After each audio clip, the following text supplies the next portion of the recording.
আসসালামু আলাইকুম বন্ধুরা, সবাই কেমন আছেন? আলহামদুলিল্লাহ আপনাদের তো আমি ভালো হয়েছে। যেহেতু আজকে ছুটির দিন, তো ভাবলাম আপনাদের সামনে ছোট্ট একটা ব্লগ নিয়ে আসি। যেহেতু বাসায় আছে, তো ভাবলাম ফ্রিজটা পরিষ্কার করি। ফ্রিজে প্রচুর পরিমাণ বরফ জমেছে। তো আমার নিচ থেকে জিনিসগুলো প্রায় বের করা হয়ে গেছে, যেহেতু বরফ একটু কমছে, এখন অনেক বাকি আছে। তো পানি গলে গলে পড়ছে। বাসায় থেকে কিন্তু শান্তি না, কাজ করে যেতে হয়। দুপুরের খাবার রাত্রে, সকালের খাবার দুপুরে।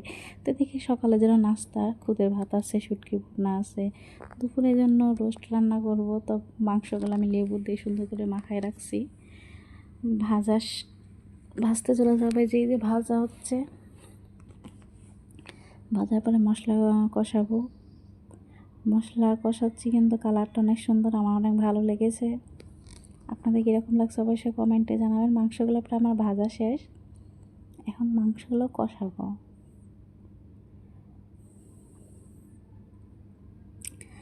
আসলে আছে, আলু ভাজি আছে, মুরগির মাংস রান্না করব। তো সবাই ভালো থাকবেন, আল্লাহ হাফেজ। আমার দুপুরে খাবার রেডি।